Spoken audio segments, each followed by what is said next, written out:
So, I know it's been a little while since I've done an update, and we're gonna try to get through a semi-update or a full update or whatever. Whatever this is gonna turn into. I don't even know. Okay, I have my extension on. I don't even know what the last thing I even updated you guys on. But anyway,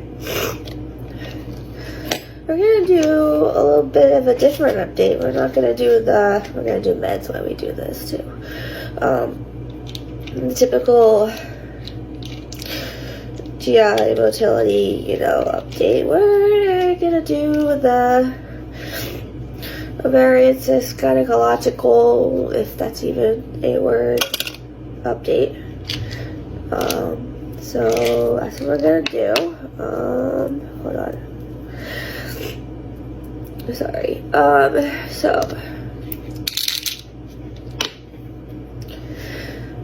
as you guys know, that I've been dealing with ovarian cysts for a little while now, and the pain has been absolutely terrible.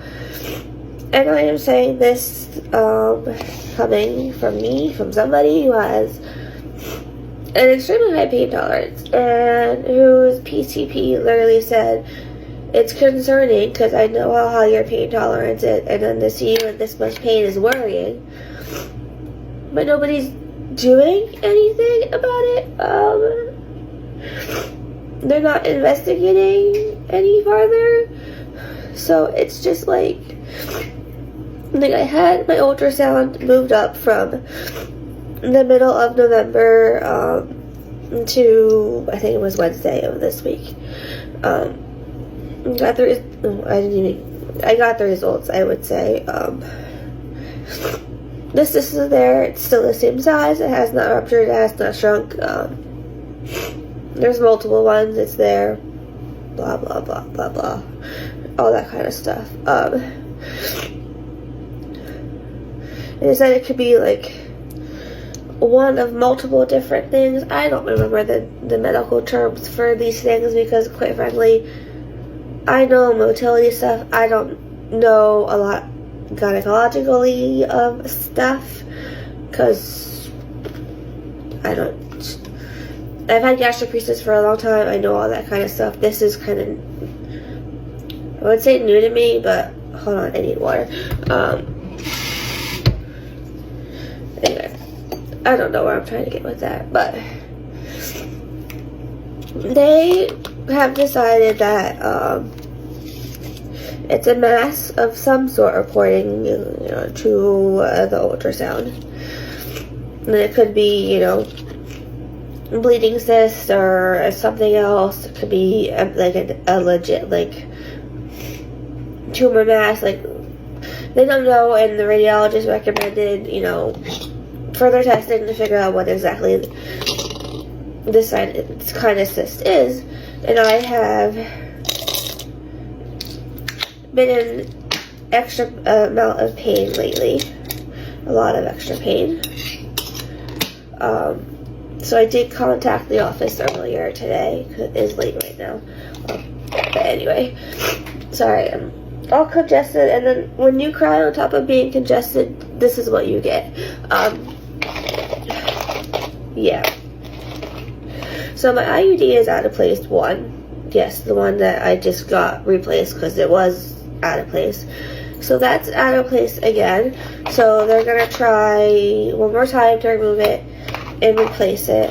And then we're going to have to try different options, which they don't know what the different option is because I not only use the Mirena IUD for birth control, but I also use it to stop my heavy and painful periods because they are freaking torturous. And the doctor I spoke with today, which isn't my normal doctor, but it was the doctor on call, said that there's not many options with my health the way it is, the conditions that I have, that would work in the same way that the Mirena works for me and how it has worked all these years and everything like that. So anyway, they're trying that one more time, replace it that way, and she's going to talk to my actual doctor to see if she noticed anything on whatever. like when she did the routine exam, if she noticed anything that would be causing this to come out of place. And then if this one comes out of place, the one that they're replacing, they're talking about replacing it, not like placing it surgically, I don't know. I don't have all the answers or anything yet because I haven't met with the doctors. It's just a phone call I had. So there's like a surgical option they can do to place it, and there's that. And then the on-call doctor decided that they're not going to do any extra testing, and that it's just bleeding cysts or whatever the fucking medical term is for that. And that it'll eventually rupture and absorb all on its own, but it's going to be something that I'm going to be dealing with forever, because something with the ovulation and these kind of cysts, it's something that you're going to be dealing with for the rest of your life monthly, and it's just, I don't know, it is what it is. So I'm going to be in pain for the rest of my fucking life, even more in pain than I already am, which is saying something, because I'm already in a lot of pain. And according to on-call doctors, there's nothing that they can do about it. And she was going to try to give me some pain control to help better my quality of life, because it's affecting my quality of life.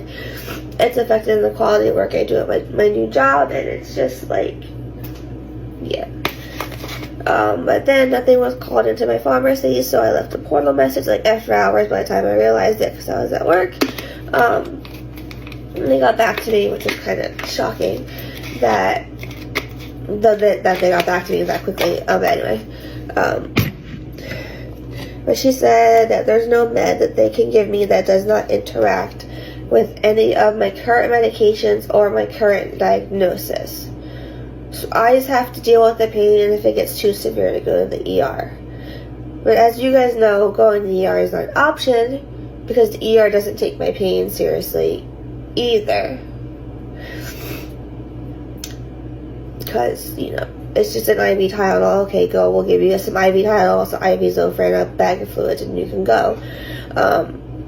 If Tylenol worked, guys, do you think I would currently be sitting in the ER if the Tylenol worked?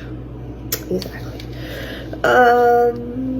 So yeah, there's that. Let me dump the rest of this back in the bottle, because I poured out too much.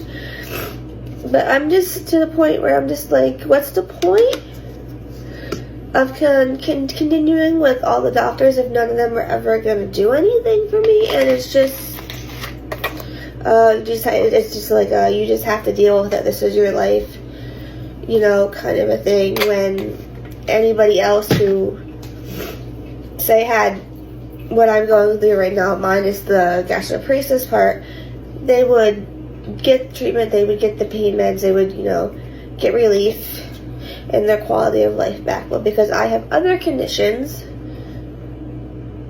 it's not the same for me, and it's not the same for a lot of people who have other conditions as well. I'm not saying, you know, it's all the same, because everybody's treatment is different, and doctors treat everybody differently. I don't even know what I'm trying to say anymore, but there's that. So anyway, I don't know if I want to get a second opinion, or do I just want to give up on doctors altogether? Because the doctors aren't going to do anything. What's the point of continuing to see them just to have them say the same thing to me every time? Is just a deal. It can't be that painful. I'm like, are you living?